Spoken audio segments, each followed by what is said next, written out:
En los primeros tiempos en que Carlos frecuentaba Les Bertaux, su mujer no dejaba de preguntar por el enfermo.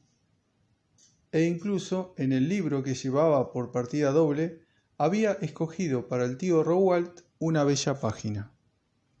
Pero cuando supo que tenía una hija, se informó y se enteró de que la señorita Romuald, educada en el convento con las Ursulinas, había recibido lo que se dice una esmerada educación y sabía, por tanto, danza, geografía, dibujo, bordar y tocar el piano. Fue el colmo. Así es que por esto, se decía, se le alegra la cara cuando va a verla y se pone el chaleco sin miedo a que se lo estropee la lluvia. Ah, esa mujer. Y la detestó instintivamente. Al principio se desahogó con alusiones que Carlos no comprendió. Luego, con reflexiones ocasionales que él dejaba pasar por miedo a la tormenta. Finalmente, con ataques a quemarropa a los que no sabía qué contestar. ¿Por qué volvía a Les Bertaux si el tío Romuald estaba curado y aquella gente aún no había pagado? Ah, es que había allí una persona, alguien que sabía llevar una conversación, bordar, una persona instruida. Era esto lo que le gustaba. Necesitaba señoritas de ciudad. Y proseguía. La hija del tío Romuald, una señorita de ciudad. Bueno, si su abuelo era pastor y tienen un primo que ha estado a punto de ser procesado por golpes en una disputa, no vale la pena darse tanto pisto ni presumir los domingos en la iglesia con un traje de seda como una condesa. Además, pobre hombre, que si no fuera por las colzas del año pasado, habría tenido problemas para pagar deudas pendientes. Por cansancio, Carlos dejó de volver a Les Bertaux. Eloísa le había hecho jurar con la mano sobre el libro de misa, después de muchos sollozos y besos, en una gran explosión de amor, que no volvería más. Así que obedeció, pero la audacia de su deseo protestó contra el servilismo de su conducta y, por una especie de hipocresía ingenua, estimó que esta prohibición de verla era para él como un derecho a amarla. Y además, la viuda estaba flaca, tenía grandes pretensiones, llevaba siempre un pequeño chal negro cuya punta le caía entre los omóplatos. Su talle seco iba siempre envuelto en unos vestidos a modo de funda, demasiado cortos, que dejaban ver los tobillos, con las cintas de sus holgados zapatos trenzados sobre sus medias grises.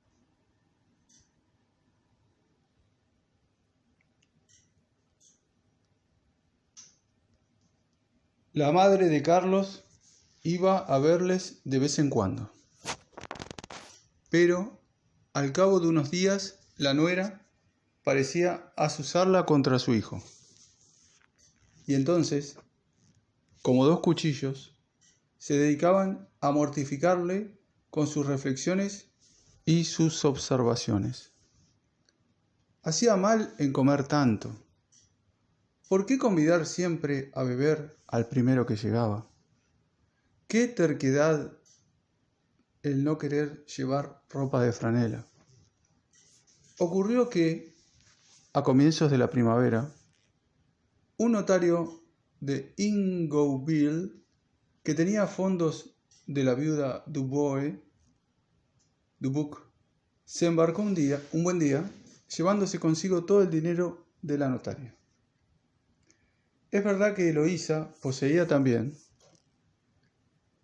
además de una parte de un banco valorada en 6.000 francos, su casa de la calle Saint-François y, sin embargo, de toda esta fortuna tan cacareada, no se había visto en casa más que algunos pocos muebles y 4 trapos. Había que poner las cosas en claro. La casa de Dieppe estaba carcomida de hipotecas hasta sus cimientos. Lo que ella había depositado en casa del notario, solo Dios lo sabía. Y la parte del barco no pasó de 1000 escudos. Así que la buena señora había mentido. En su exasperación, el señor Bovary padre, rompiendo una silla contra el suelo, acusó a su mujer de haber causado la desgracia de su hijo, uniéndole a semejante penco, cuyos arreos no valían nada. Fueron a tostes, se explicaron, hubo escenas. Eloísa, llorando, se echó en brazos de su marido. Le conjuró a que la protegiera de sus padres. Carlos quiso hablar por ella. Los padres se enfadaron y se marcharon. Pero el mal estaba hecho. 8 días después, cuando Eloísa estaba tendiendo ropa en el corral, escupió sangre. Y al día siguiente, mientras Carlos se había vuelto de espaldas para correr la cortina de la ventana, la mujer dijo: «¡Ah, Dios mío!», lanzó un suspiro y se desvaneció. Estaba muerta. ¡Qué golpe! Cuando todo acabó en el cementerio, Carlos volvió a casa. No encontró a nadie abajo. Subió al primero, a la habitación, vio el vestido de su mujer todavía colgado en la alcoba. Entonces, apoyándose en el escritorio, permaneció hasta la noche sumido en un doloroso sueño. Después de todo, la había querido. Capítulo 3. Una mañana, el tío Rowalt fue a pagar a Carlos los honorarios por el arreglo de su pierna. 75 francos en monedas de 40 sueldos. 75 francos en monedas de 40 sueldos. Y un pavo. Se había enterado de la desgracia y lo consoló como pudo. «Ya sé lo que es eso», decía, dándole palmaditas en el hombro. «Yo también he pasado por ese trance. Cuando perdí a mi pobre difunta, me iba por los campos para estar solo. Caía al pie de un árbol, lloraba, invocaba a Dios, le decía tonterías. Hubiera querido estar como los topos, que veía colgados de las ramas con el vientre corroído por los gusanos, muerto en una palabra. Y cuando pensaba que otros en aquel momento estaban estrechando a sus buenas mujercitas, golpeaba fuertemente con mi bastón. Estaba como loco. Ya no comía. La sola idea de ir al café, puede creerme, me asqueaba. Pues bien, muy suavemente, un día tras otro, primavera tras invierno y otoño tras verano, aquello se fue pasando brizna a brizna, migaja a migaja, aquello se fue, desapareció, bajó, es un decir, pues siempre queda algo en el fondo, como quien dice, un peso aquí, en el pecho. Pero como es el destino de todos, no hay que dejarse decaer y, porque otros hayan muerto, querer morir. Hay que reanimarse, señor Bovary. Eso le pasará. Venga a vernos. Mi hija piensa en usted de vez en cuando. Ya lo sabe usted. Y ella dice, ya lo sabe también, que usted la olvida. Pronto llegará la primavera. Iremos a tirar a los conejos para que se distraiga un poco. Carlos siguió su consejo. Volvió al Espertaux. Encontró todo como el día anterior, es decir, como hacía 5 meses. Los perales estaban ya en flor y el buen señor Rowalt, ya curado, iba y venía, lo cual daba más vida a la granja. Creyéndose en el deber de prodigar al médico las mayores cortesías posibles por su luto reciente, le rogó que no se descubriera. Le habló en voz baja, como si hubiera estado enfermo, e incluso aparentó enfadarse porque no se había preparado para él algo más ligero que para los demás, como unos tarritos de nata o unas peras cocidas. Contó chistes, Carlos hasta llegó a reír, pero al recordar de pronto a su mujer se entristeció. Sirvieron el café y ya no volvió a pensar en ella. Recordó menos. A medida que se iba acostumbrando a vivir solo, el nuevo atractivo de la independencia pronto le hizo la soledad más soportable. Ahora podía cambiar las horas de sus comidas, entrar y salir sin dar explicaciones, y, cuando estaba muy cansado, extender brazos y piernas a todo lo ancho de su cama. Así que se cuidó, se dio buena vida y aceptó los consuelos que le daban. Por otra parte, la muerte de su mujer no le había perjudicado en su profesión, pues durante un mes se estuvo hablando de él. Este pobre joven, qué desgracia. Su nombre se había extendido, su clientela se había acrecentado y además iba a Les Bertaux con toda libertad. Tenía una esperanza indefinida, una felicidad vaga. Se encontraba la cara más agradable cuando se cepillaba sus patillas delante del espejo. Un día llegó hacia las 3, todo el mundo estaba en el campo, entró en la cocina, pero al principio no vio a Emma. Los postigos estaban cerrados. Por las rendijas de la madera, el sol proyectaba sobre las baldosas grandes rayas delgadas que se quebraban en las aristas de los muebles y temblaban en el techo. Sobre la mesa, algunas moscas trepaban por los vasos sucios y zumbaban, ahogándose en la sidra que había quedado en el fondo. La luz, que bajaba por la chimenea aterciopelando el hollín de la plancha, coloreaba de un suave tono azulado las cenizas frías. Entre la ventana y el fogón estaba Emma cosiendo. No llevaba pañoleta, y sobre sus hombros descubiertos se veían gotitas de sudor. Según costumbre del campo, le invitó a tomar algo. Él no aceptó, ella insistió, y por fin propuso, riendo, tomar juntos una copita de licor. Fue a buscar en la alacena una botella de curazao, alcanzó 2 copitas, llenó una hasta el borde, echó unas gotas en la otra, y después de brindar la llevó a sus labios. Como estaba casi vacía, se echaba hacia atrás para beber, y con la cabeza inclinada hacia atrás, los labios adelantados, el cuello tenso, se reía de no sentir nada, mientras que, sacando la punta de la lengua entre sus finos dientes, lamía despacio el fondo del vaso. Volvió a sentarse y reanudó su labor, el zurcido de una media de algodón blanca. Trabajaba con la frente inclinada, no hablaba, Carlos tampoco. El aire, que pasaba por debajo de la puerta, levantaba un poco de polvo sobre las baldosas. Carlos lo miraba arrastrarse y solo oía el martilleo interior de su cabeza y el cacareo lejano de una gallina que había puesto en el corral.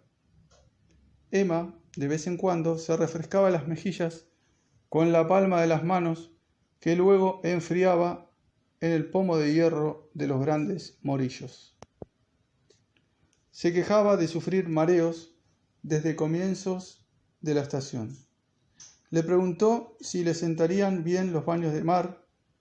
Se puso a hablar del convento, Carlos de su colegio, y se animó la conversación. Subieron al cuarto de Emma, le enseñó sus antiguos cuadernos de música, los libritos que le habían dado de premio y las coronas de hojas de roble abandonadas en el cajón de un armario. Le habló también de su madre, del cementerio, e incluso le enseñó en el jardín de Arriate donde cogía las flores todos los primeros viernes de mes, para ir a ponérselas sobre su tumba. Pero el jardinero que tenían no entendía nada de flores. Tenían tan mal servicio. A ella le habría gustado, aunque solo fuera en invierno, vivir en la ciudad. Por más que los días largos de buen tiempo hiciesen tal vez más aburrido el campo en verano, y según lo que decía, su voz era clara, aguda, o, languideciendo de repente, arrastraba unas modulaciones que acababan casi en murmullos cuando se hablaba a sí misma, ya alegre, abriendo unos ojos ingenuos, o ya entornando los párpados con la mirada anegada de aburrimiento y el pensamiento errante. Por la noche, al volver a casa, Carlos repitió una a una las frases que Emma había dicho, tratando de recordarlas, de completar su sentido, a fin de reconstruir la porción de existencia que ella había vivido antes de que él la conociera. Pero nunca pudo verla en su pensamiento de modo diferente a como la había visto la primera vez, o tal como acababa de dejarla hacía un momento. Después se preguntó qué sería de ella, si se casaría y con quién. ¡Ay!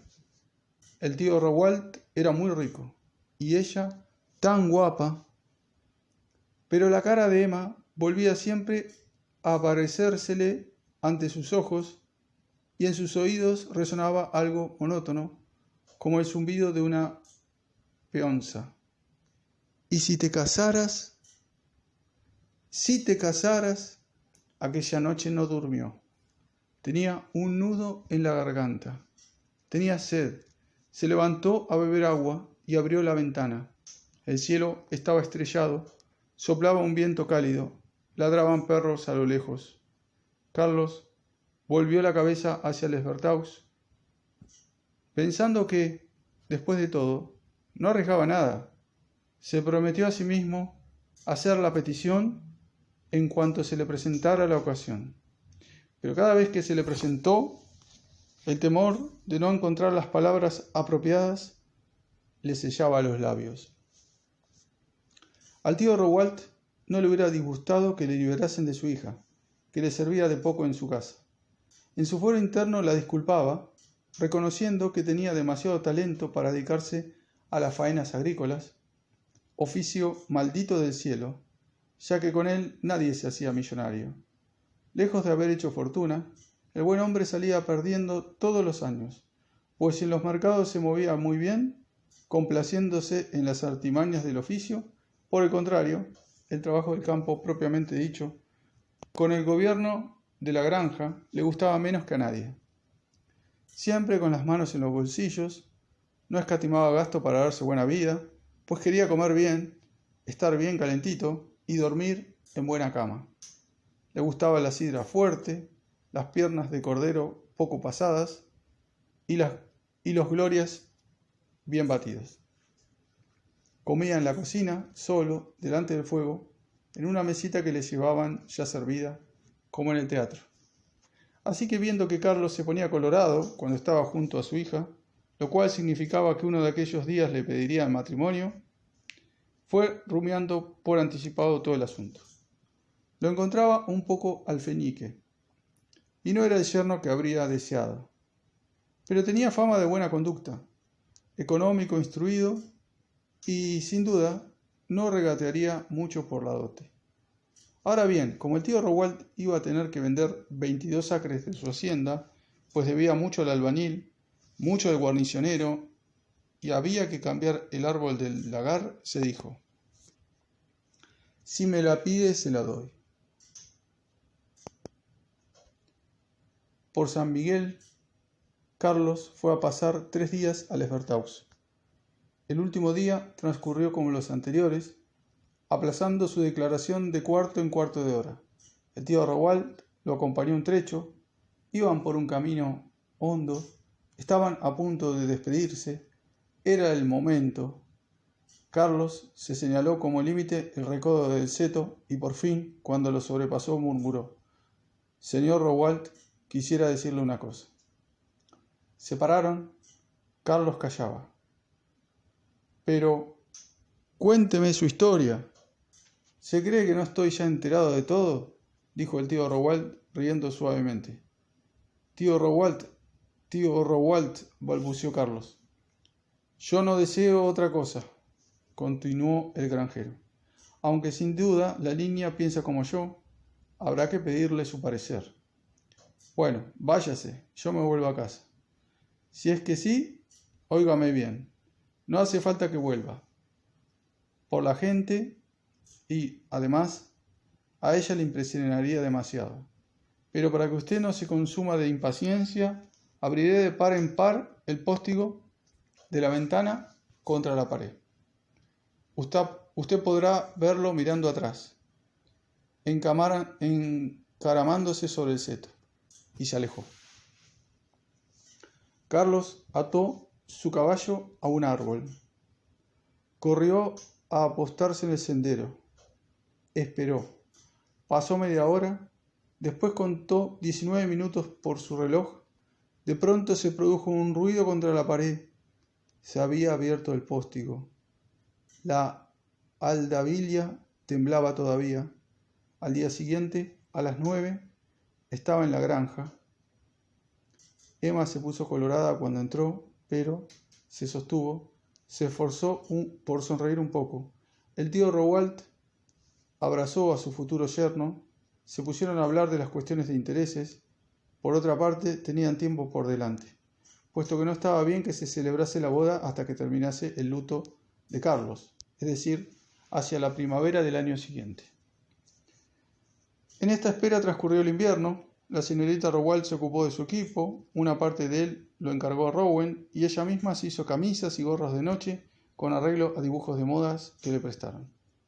En las visitas que Carlos hacía a la granja hablaban de los preparativos de la boda, se preguntaba dónde se daría el banquete, pensaban en la cantidad de platos que pondrían y qué entrantes iban a servir.